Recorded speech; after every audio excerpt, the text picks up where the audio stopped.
Friday evening before I get to my own happy hour sort of thing. But it's also weird to have a Thursday night game to react to. So hence the weird timing.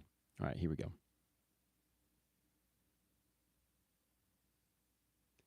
It is the 200 level, Mike Carpenter in the basement studio on a Friday evening of all random times. And no, it's not because Illinois is playing a Friday night game. That's coming later this year when they play at Nebraska.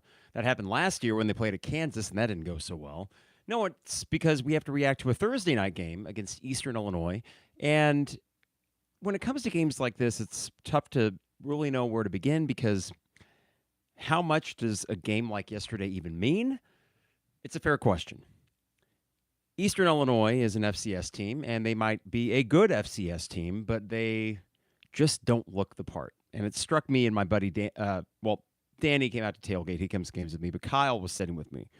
And my friend Kyle remarked just how smaller they looked. And this is not just some sort of, generic observation. I mean, when you look out on the field, and we saw this during warmups, it was stark, the difference in sheer size between the average player on Eastern and the average player on Illinois.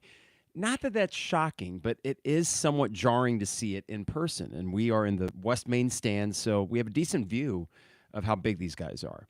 That was the first thing we noticed. The second thing we noticed was it just seems like the speed that a team like Illinois has compared to an Eastern Illinois is night and day.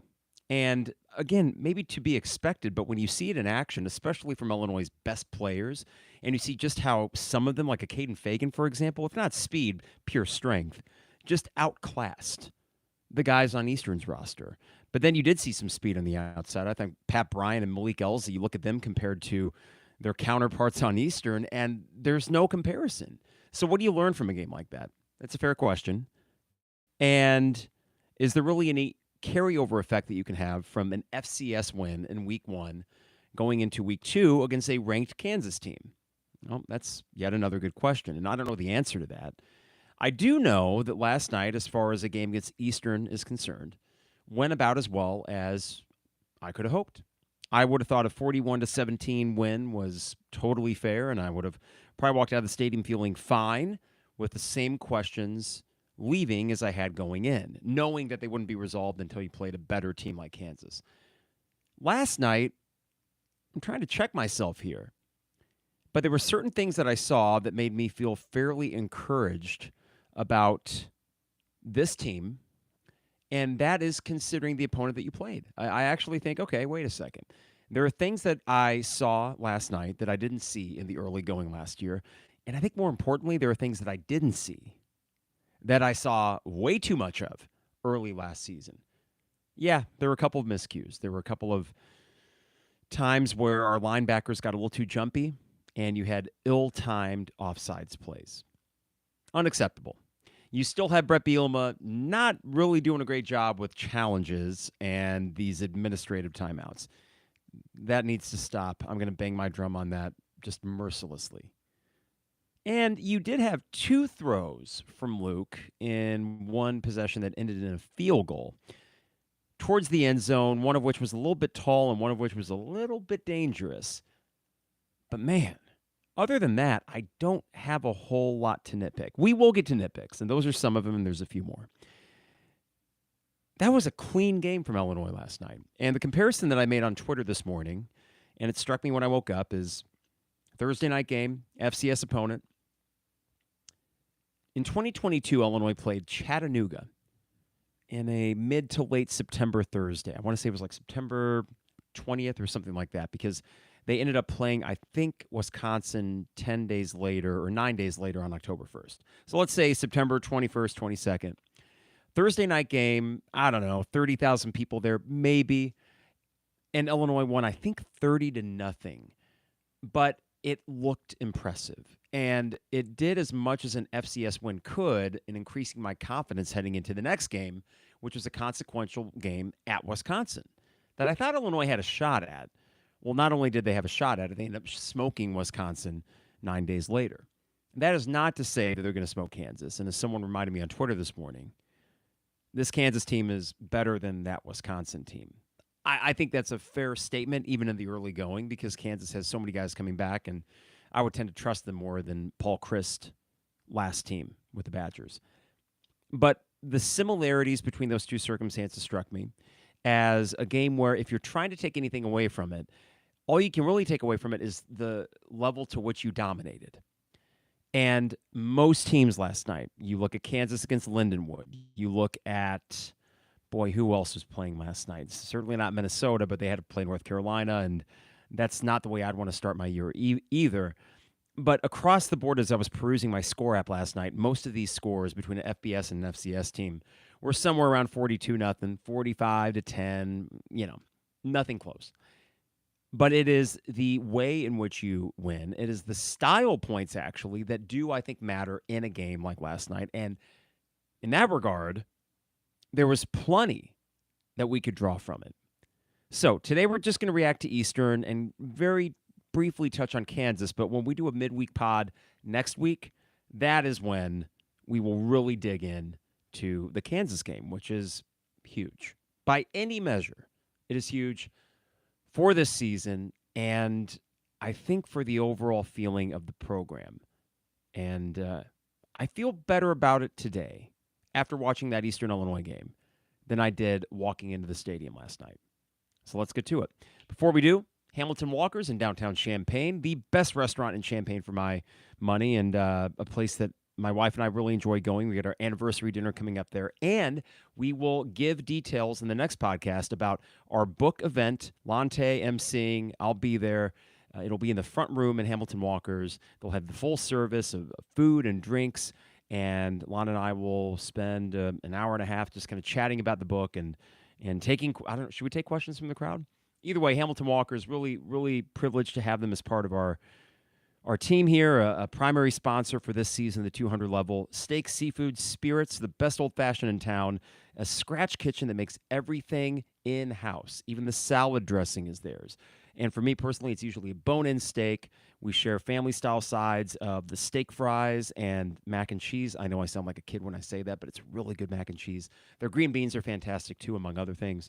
For the best dinner in town, go to Hamilton Walker, steaks, seafood, and spirits. And, hey, you can go fancy or you can go dressed like this before the next Illini game. Also, State Farm agent Brian Hansen online at brianismyguy.com for life, auto, home, business, renters, you name it. Brian is my guy, and he can be your guy as well at brianismyguy.com. Owen Builders LLC online at owenbuildersllc.com.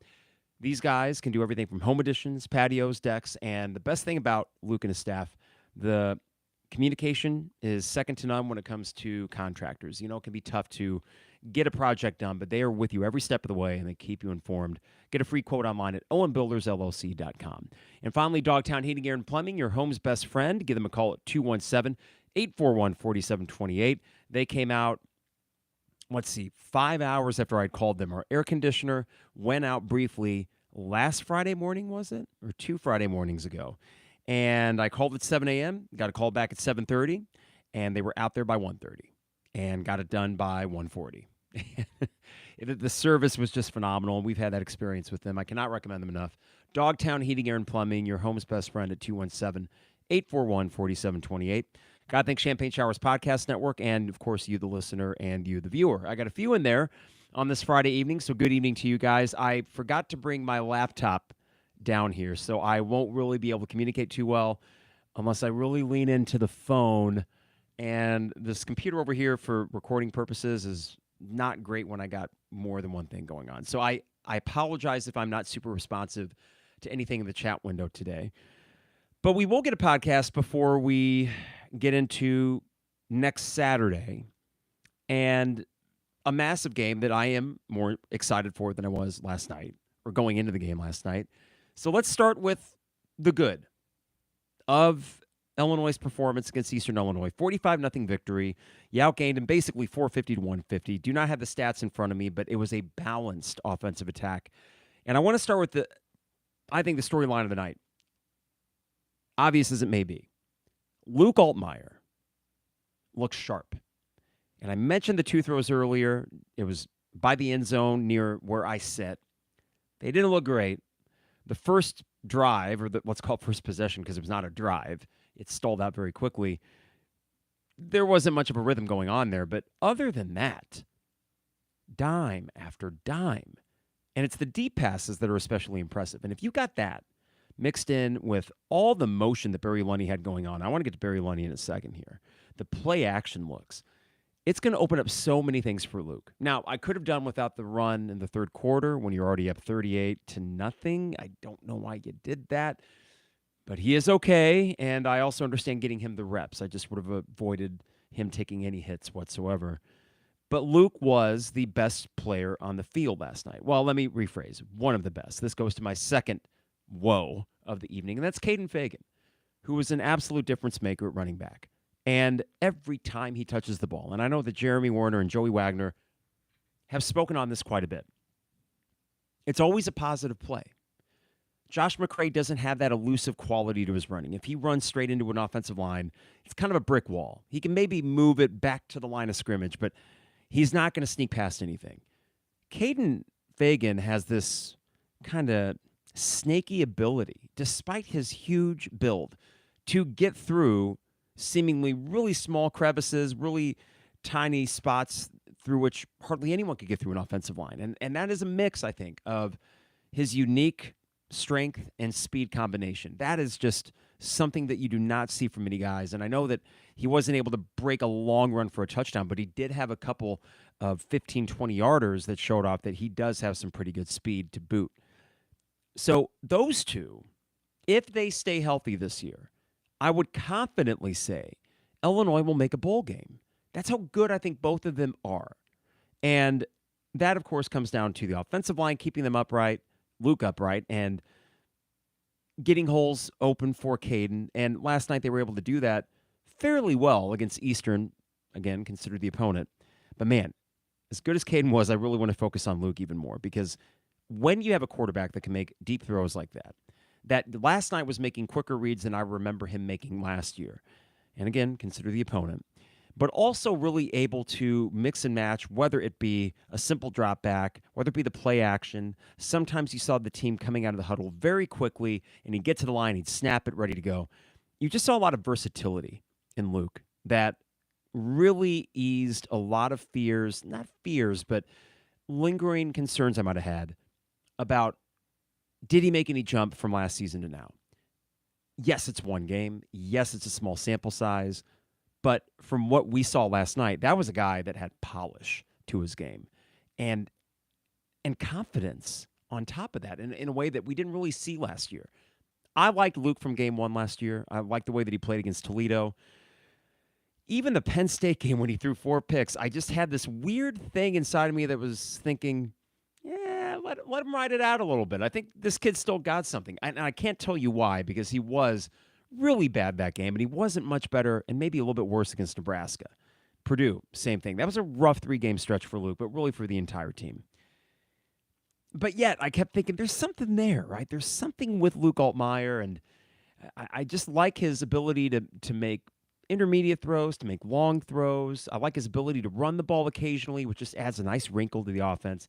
He had all of that last night, and he has a lot of toys, no doubt, but I think he was elevating their game. There was one pass in particular to Ashton Hollins. This is in the third quarter, and if you watched it live, it almost looked like he threw it behind Ashton Hollins. Looked like a simple kind of curl pattern, and it actually, by going to Ashton Hollins' back shoulder, turned him around away from his defender and got him another 10 yards. I'm going to pretend that was intentional and think, wow, that's a really cool little detail that you see from a quarterback, reading where the cornerback was and adjusting which shoulder he was going to throw it to. I thought it was still a pretty nice catch from Ashton Hollins, whether he was prepared for that throw to go where it did, but it opened him right into another 10 yards.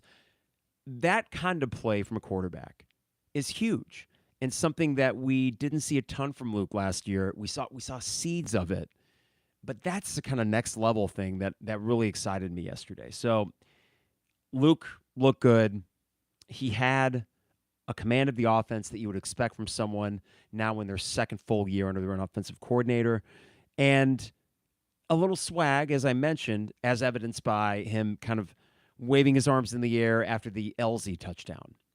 You know, he just had a swagger about him that you want from your quarterback. And whether or not he's the captain, which, yeah, I think it's a fair question to ask. Well, why didn't he get voted captain? Okay, well, good question. Maybe this is going to be extra fuel for him to prove to his teammates that I might not lead in that way, but I can lead in this way. Even walking into the game wearing his Zy Chrysler t-shirt, good for him. The optics of that and how that would play with his offensive line and with his locker room. I'm supporting the guys that are blocking for me. Cliche as it might be, I think that plays. So, Luke, look good. Keep him healthy. You're going to have a fighting chance in most every game this year, minus maybe in Oregon, or you can talk about at Penn State or Michigan at home, but I really think Oregon is way up here. Is not going to happen. And other games, I like going into it with him as quarterback. I think that he gives you a shot. Okay, so Luke's the first guy. I mentioned Kaedin Feagin. And I don't want to belabor the point other than the fact that Kaedin Feagin is really good and he's built different, and we all know that. You see it. I'm not sure why Aiden Lawfrey got the start, and I thought that early on, if there was a bone to pick with Lunny or if it was Bielema making the call, it was getting too cute. First possession of the game, even knowing there's plenty of possessions coming up, put your best guy out there, and that is clearly Kaedin Feagin. As good as Aiden Lawfrey is, and I think there's something there, I think is the sort of scat back, change of pace, and then even lining up in the slot a few times. This leads to another person I want to talk about. Barry Lunny. Had the interview last year with him. The first 6 games were bad. After the Nebraska game, he could have been fired. I would have been okay with it. And understandably, I didn't even try to get an interview with Barry Lunny because as much as I enjoyed that conversation, that stark line between, wait, I can come on here and criticize these guys mercilessly. I tried to fairly, but I understand why at a certain point they'd say, well, why would I give that guy access? Much as I enjoyed that conversation, I'm starting to see from Barry Lunny what I had hoped to see at the beginning of last year, and we didn't really get until midway through his second season with Illinois. He's got all the tools in his tool bag. He is mixing and matching, and yes, if there's any complaint with him, it would be maybe late in the second quarter before that final LZ touchdown, or maybe sometime in the third quarter. There was a weird lull where I felt like he was getting too cute, and yet there's always something going on that keeps the defense on their heels. Pre-snap motion seems to be a staple of Lunny's offense. I like that. As I'm playing college football 25 often, let's say, down here in the basement studio, I like that pre-snap motion too. And yeah, that's a video game and this is real life, but it is just one more thing for the defense to think about. Seeing the flexibility with formations. I mentioned the Aiden Lawfrey going to the slot and how that turned into a really cool play where he's coming out. I'm trying to think here. If they had him come out like it was basically an end around and then they handed it off to Feagin instead. Or actually, this is the play, I think, where Lawfrey comes from the slot. Fagan's the lead blocker, and he lays a mean block, too, which I would not want to get blocked by Kaedin Feagin. And Lawfrey picks up like 15. And that kind of play right there told me, man, Lunny is utilizing the tools he has the best he possibly can. He's putting these guys in positions that make sense for their talent. Very, very encouraging from Lunny in his third year. And this is not some sort of West Coast offense, and if not in terms of play style, more just the idea that you're dinking and dunking and you're getting 5 yards here and 5 yards there. The fact that Lunny's offense, if you were to say, what's the identity? That's a good question. I think at its best, the identity is going to be balance, but with a hint of explosiveness. When we hear balanced offense, we don't often think of a quarterback that can throw like 3 deep touchdown passes, which there was one to Pat Bryant, there was one to Malik Elzy, and there was damn near a perfect corner fade route to Zachary Franklin, where he was just out of bounds. But that goes beyond the notions we might have of a balanced offense. That's like high octane. The ability to go from, okay, Kaedin Feagin, we're going to give you the ball, you're going to get 6 yards, no problem. That's just what he does. And then we're going to end up in a 2nd and 5, 2nd and 4, no problem. And then the playbook is really open. And to see play action leading to deep passes, see play action leading to the first Pat Bryant touchdown in the back of the end zone that was down at the south end zone by the horseshoe. And just how, as a defense, how are you going to keep 2 and 2 together here? I just felt I had fun watching Lunny's offense last night. I had a lot of fun watching them for most of the second half last year. Maybe not the Iowa game, but that I think had more to do with Iowa than what Lunny was calling. They keep me on my toes. I imagine they're keeping defenses on their toes. And now that there are the ability to have tablets and things on the sidelines, if Illinois avoids too many predictable sorts of moves on offense, if they avoid easy to follow trends like, okay, well, they're going to run it this percentage time on first down, or when it's second and short, they're going to do this more than the other. Or even more down to if they're in this formation, chances are they're going to run this kind of play. I couldn't pick up on any of those tendencies last night. Sometimes that leads to a stalled drive. Listen, they aren't going to score touchdowns every drive. But just the ability to keep things a little bit off, keep them guessing, I think is going to pay dividends for this offense. So Luke Altmeyer and then Kaedin Feagin, but that seems obvious to state. But Barry Lunny, if we're talking about a coach that really stood out last night, came in and called the game and had an offense that looked prepared and polished and certainly capable of being a top half of the Big Ten offense. And if they are that, which with the talent they have, I think they should be, then, I don't know, you should make a bowl game. That's the offensive side of the ball. Trying to think. I mean, the wide receivers look good. They look good. I like Ashton Hollins. I know that was later in the third quarter, but I thought he showed a little something last year. But Malik Elzy, with just the pass getting right in his breadbasket, he makes the catch. He had another really good play a little bit before that, if I recall. So a good night for him. Good night for Pat Bryant. He had a cramp that was a little scary. We saw him limping off to the sideline. He was back on the next possession. And Zachary Franklin looks like a pro. And if that's where you're starting from, and then you got Kanari Wolcher, who you saw, again, pre-snap motion from the slot. I think you're going to be able to utilize him in some cool ways as well. I'm liking that. So offense, listen, offense is good. I don't know about great. And we'll see based on the teams they play, and we'll get a better idea of that against Kansas, who will have a legit FBS quality defense, if not elite, one that will have to play Big 12 teams week in, week out. And that's no small feat. Then there's the defense. Now, to set the scene here, it's 7:40, and me and my friend Kyle decide, let's go in. I know it's not going to be a big crowd, but let's make sure we get to our seats for the 8 o'clock kick. We get in, and it's like 7:50. Great, we got 10 minutes to go.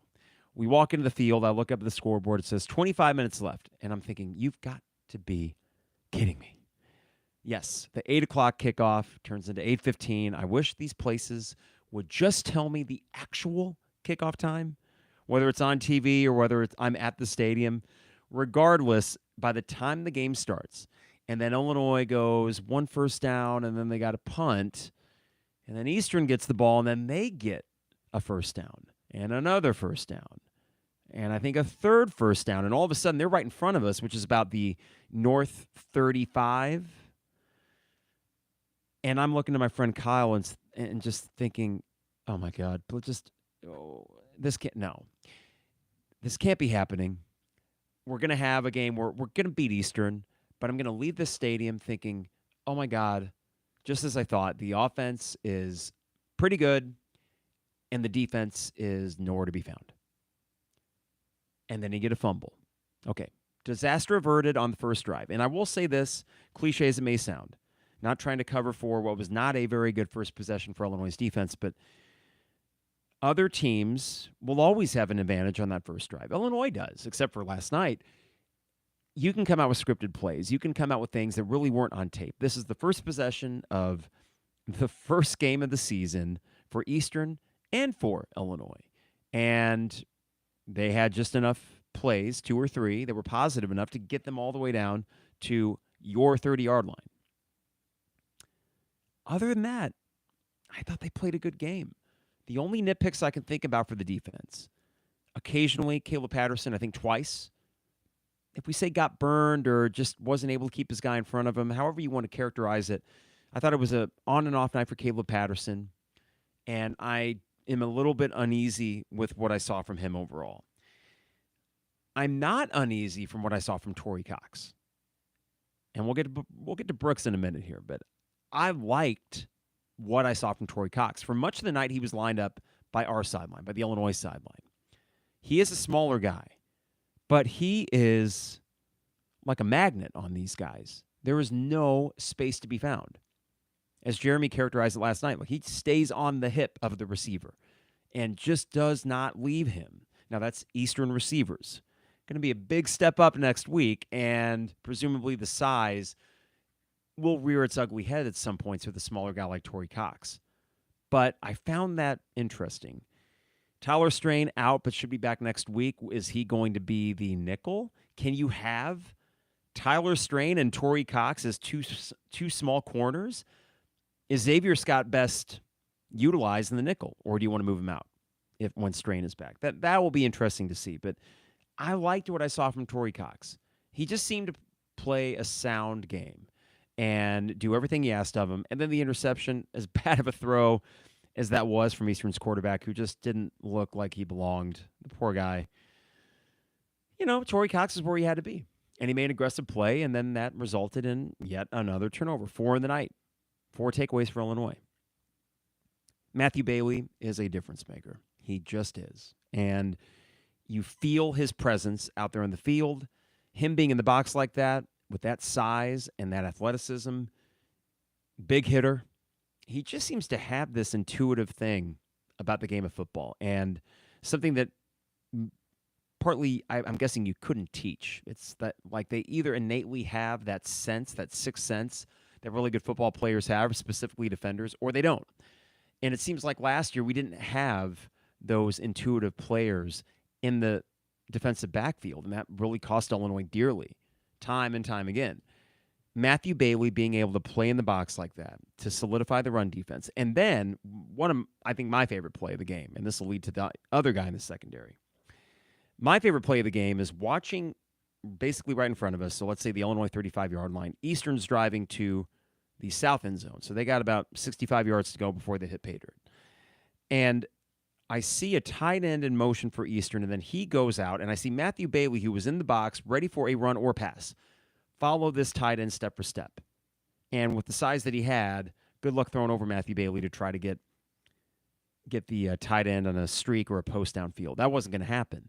Meanwhile, I see out of the corner of my eye Miles Scott just zooming into the middle of the field, like just anticipating the next move perfectly as the ball is lofted in the air, and then Miles Scott just, boom, perfectly in the right place at the right time, gets the interception. To me, to see the safeties, the two safeties in that play, both play it perfectly, was a little Sidney Brown, Kendall Smith, Ian.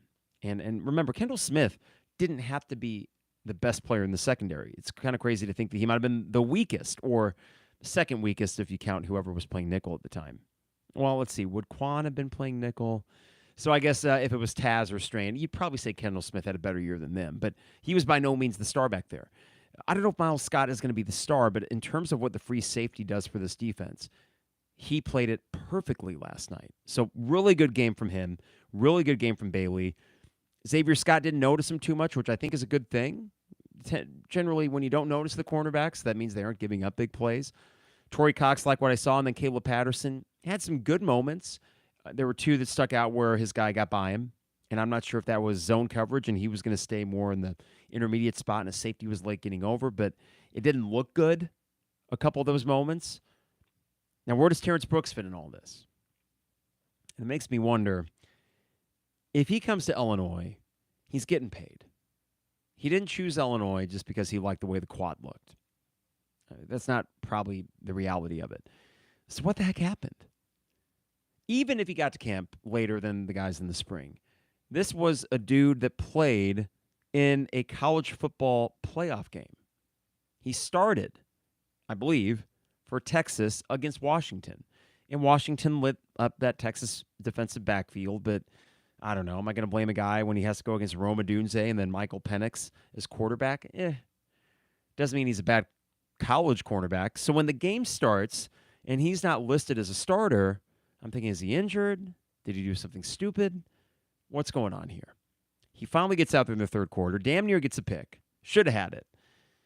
But it is puzzling to think, well, what was this guy doing? And the cynical path that one could go down is, okay, did he do some sort of knuckleheaded thing? Did he come in? He doesn't have his head screwed on right.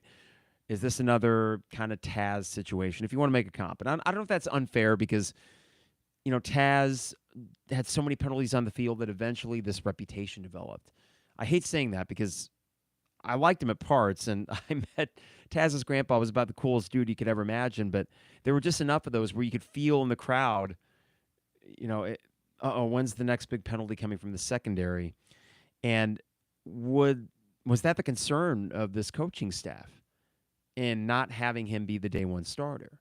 Did they see enough things in camp that made them think, this guy's talented, but he does some boneheaded stuff? It's just really hard not to go down that rabbit hole and think that might be why this highly touted transfer is not a starting cornerback for this team. If Torrey Cox had gotten burned a couple times, I'd be more concerned. With Tyler Strain coming back next week, I feel okay. Now, this is going to be staunch competition, and if we're to say what is the primary concern on the defense, it is still the cornerback position. Not this. I feel okay about the safeties as long as the health is there.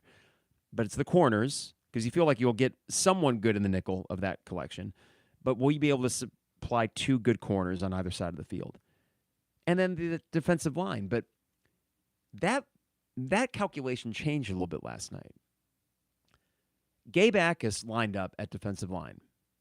He was really good throughout that game. And you saw in the second half especially, they were getting pressure after pressure after pressure and wearing down a much smaller Eastern line. They won't get the benefit of that for other teams going forward, but if you're talking about getting your best 11 on the field, Gabe Akis playing on the D-line is one really good way to do that.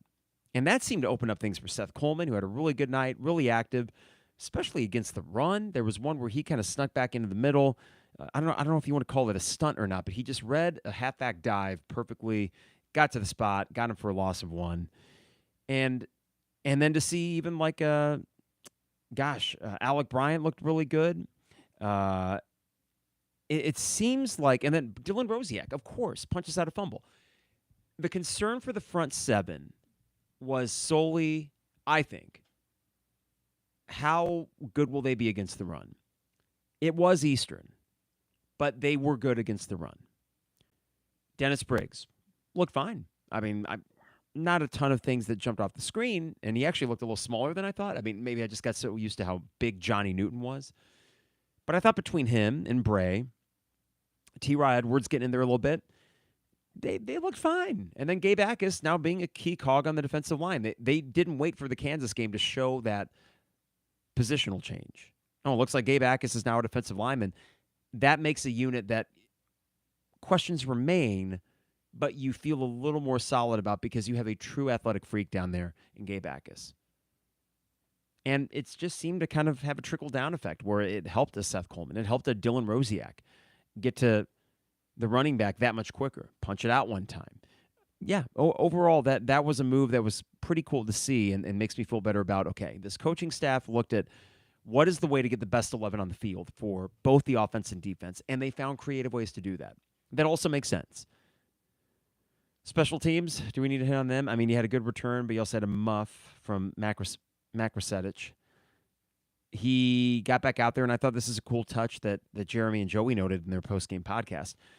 Bielema's timeout towards the end of the first half was called, so Mac, is it Redisich? We'll call him Mac, had another opportunity to field a punt, to basically wash his mind, his memory bank clear from the muff punt, which was fortunately recovered by Illinois. But listen, I think that's something worth doing in the first game of the year. That shows good awareness, I think, from Bielema to say, if this is our guy, get him another rep.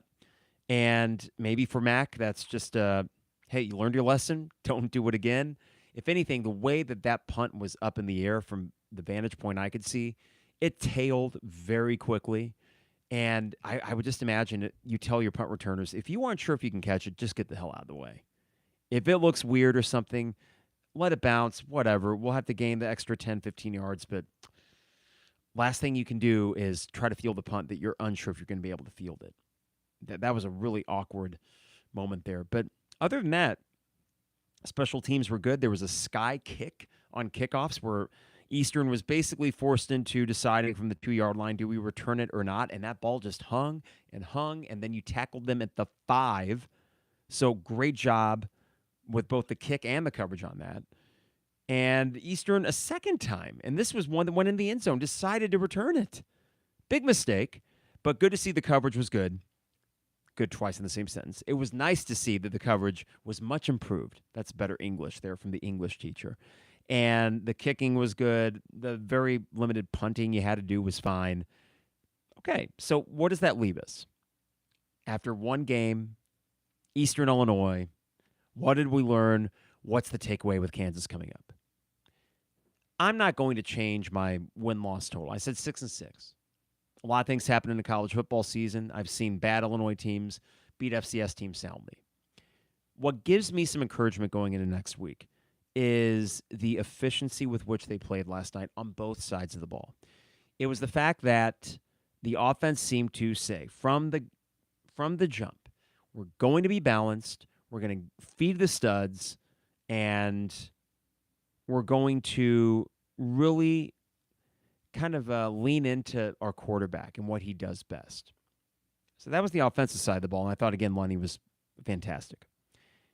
Defensive side of the ball, and if we're going to give Aaron Henry credit after what was a terrible first year at the helm, they seemed to kind of have an identity last night. Stop the run and man coverage.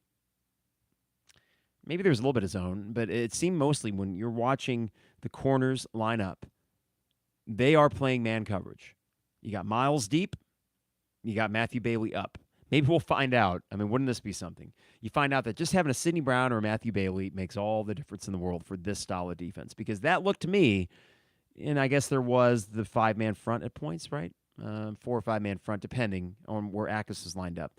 But for the most part, it just visually looked to me a lot like the defense from 2 years ago in terms of where they were positioned on the field, your strong safety or boundary safety, whatever term you use. Matthew Bailey lined up in the box, just like Sidney Brown so often was.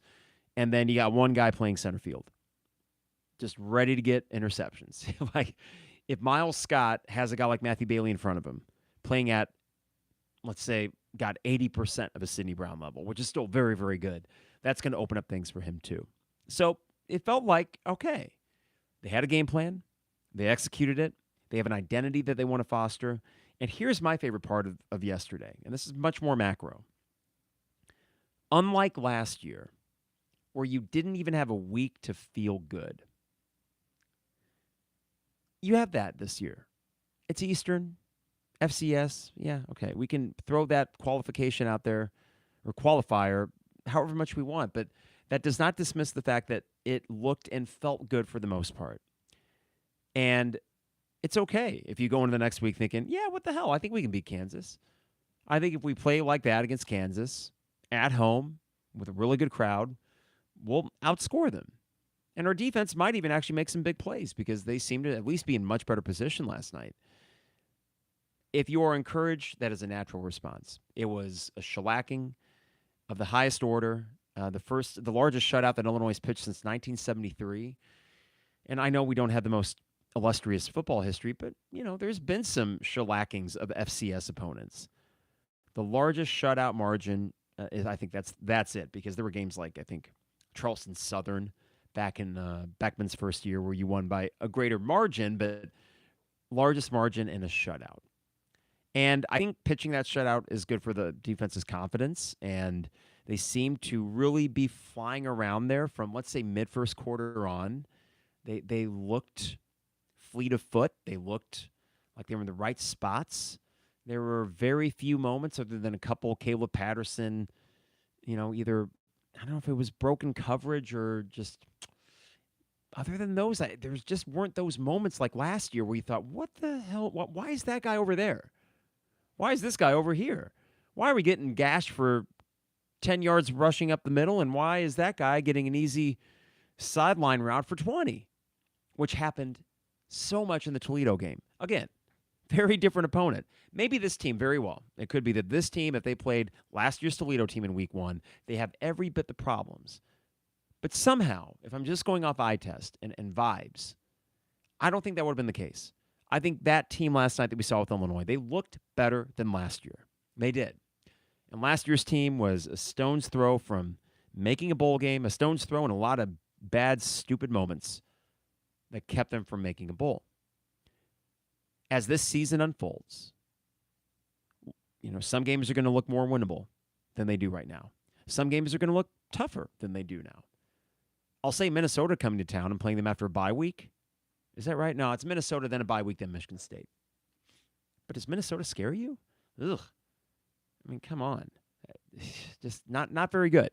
They will beat Minnesota in that the defense will be fine, but their offense, they have a worse quarterback than Cal McManus, who's now at Rutgers, and you play Rutgers as well. If you go down the schedule, we'll see Penn State tomorrow at West Virginia, and it's not like I anticipate winning at State College, but I'm going to watch the game because I don't know. It happened 2 years ago, and that Penn State team was a top 10 team as well, and it's still James Franklin.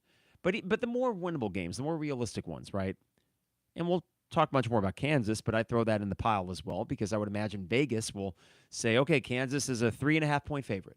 I would be very surprised if it was a gaudy spread that comes out. Week 2, this team going on the road, coming to Illinois, 3.5, and it might, after betting it up to 4.5, maybe 5.5. But it would be difficult for me to imagine Kansas being a full touchdown favorite in Champaign.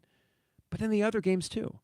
I mean, at Nebraska, we're going to have to wait and see, and I still don't feel good about that. But if this offense is legit good, going up against a true freshman quarterback, I don't know. Let's see what happens. If your secondary with Miles Scott and Matthew Bailey anchoring it can force this young freshman phenom quarterback for Nebraska into a few ill-timed passes, okay. Then you got to fight. You got a puncher's chance out there. Purdue, we're going to watch them tomorrow. I forget who they're playing. But you get them at home. You get them after a bye week. You get Michigan State after a bye week. We'll see them tonight against Florida Atlantic. So by the time you listen to this, we'll see if Florida Atlantic, only 13.5-point dogs up there, by the way, if they can hang like they did here last year. Then, God, Northwestern at the end of the year, at Rutgers. I mean, these are not going to be easy. But if you have a good offense, you should find your way to enough wins to make a bowl with this schedule. Tougher than last year, no doubt. And a couple of games that you look at and say, no way. Whereas last year, there weren't really many games on the schedule, if any, where you looked at and said, there's no way we're winning that before the season started. And that's all positive. One last note, and I'm going to echo this in the next podcast. Trevor found a very interesting stat. When Bielema has had 9 or more days to prepare for a team in Illinois, he's 8-0. So those would be bye weeks or times that you played on a Thursday. And 8-0. That's the record. Now, I think, I forget if he includes season openers, which technically you're undefeated in season openers. What would that be? Nebraska, Wyoming, Toledo, now Eastern. I forget if those were included in it, but it did strike me that, well, wait a second. This kind of backs up this notion that I have that what if this performance against Eastern is kind of a mirror image of what we saw against Chattanooga in 2022. And then 9 days later, and this time it'd be at home instead of on the road at Madison, you get a big win that really turns the eyes of the fan base. It makes them think, oh, well, maybe they're pretty good this year. Because that's what the Wisconsin game did 2 years ago. Oh, they're good now? Oh, whoa. And I know you didn't sell out the Iowa game. You got 45,000, which is kind of crazy to me. You'll have upwards of 50 for Kansas. And I will give Bielema credit for this. For a Thursday night game against Eastern, did it fill up? No. Was it a good crowd for a Thursday night against an FCS school starting at 8:15 Central Time? Absolutely. Absolutely. And we'll see with the Kansas crowd. Yeah, this is what being competent can do in terms of ticket sales and energy. The lots felt good last night. I bet next Saturday at 4 o'clock, 2 hours before kickoff, it's going to be a freaking party in Lot 31. I can't wait for that. So kudos to him for that. Now, here's what I need them to do with this golden opportunity. Please seize it. Get it done. And we got all week to think about Kansas. Do you know how good it would feel if they beat Kansas? We do. It's a rhetorical question. We know how good it would feel. If you lose, bummer. It does depend on how you lose in this particular game. Game 2 of the season. If Kansas just is that good, and some people have them as a sleeper pick to win the Big 12, maybe. Jalen Daniels, keep in mind, I think I read today he only played 3 games last year because of injury, and one happened to be against us. You cannot get smoked. And I think, furthermore, even if it is a close loss, it can't be one of those where you snatch defeat from the jaws of victory. You can't do that. Thank you, Bielema and staff, for making us look like a functional football outfit. But it is time now to exercise the decades-old demons of Illinois football crapping down their legs when it matters the most. If I were to call Kansas the biggest game in Brett Bielema's tenure, it could be interpreted as hyperbolic. I understand that. But think about it. In this college football landscape where you need to kind of stamp yourselves as relevant if you want to stay in whatever new Super League is going to probably be made here in the next 10, 15 years, you can't be going year to year winning 4 or 5 games. You need to start making bowl games consistently. And considering the muddled mess that is teams 5 through 18 in the Big Ten, why the hell not? Kansas would go so far, and I know they are not a Big Ten team, but they would go so far to energizing the fan base, getting a sneaky large turnout for homecoming, the early homecoming against Central, getting Purdue, getting those numbers up, where all you'd really have to do, God, you could lose to Nebraska and Penn State and still be 3-2 coming home to face Purdue, and setting yourselves up, God willing, to be 4-2 against Michigan. And then you got your November games against teams that, I think Dad's Day against Minnesota and then Michigan State after that. I might be flipping those two, but you can get that energy there. You can get 50,000 plus every game for the rest of the year if you beat Kansas and maybe even a sellout or two. So let's do it. Now we got a whole week to think about that. We got a whole long weekend to watch other football games, which, as much as I like the Saturday game day, it was still fun getting there after school. It was a low-key thing, had a great time, and now I got the whole weekend to be unencumbered with Illini football. They got their win. They look good doing it, and now I can watch other teams and be all judgy. Couldn't do that last year because that Saturday night against Toledo, we didn't look so good.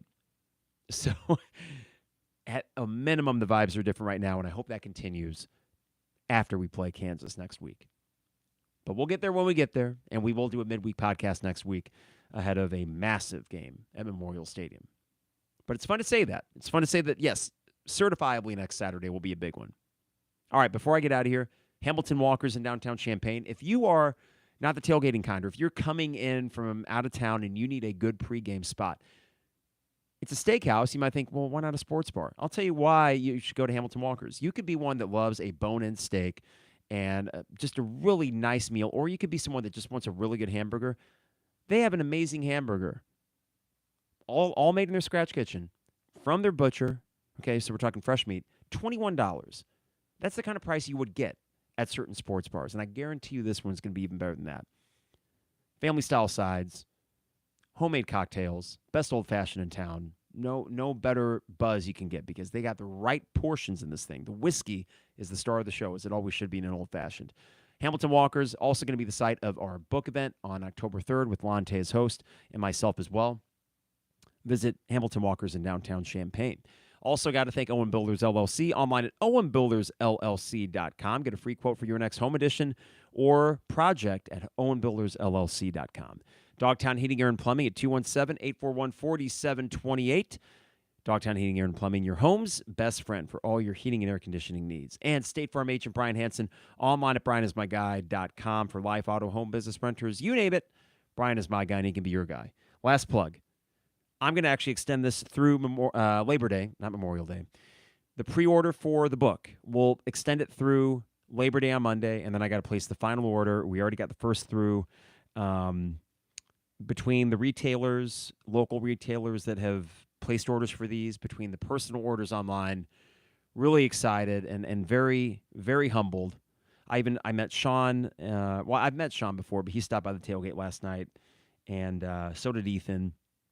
Both of them bought the book, and I told Sean on the way out because Ethan had dip. I said, Sean, thank you for buying the book. And I mean that truly for anyone that is spending their hard-earned money on a book that I wrote, first-time author, but I do hope you'll enjoy it. I think you will.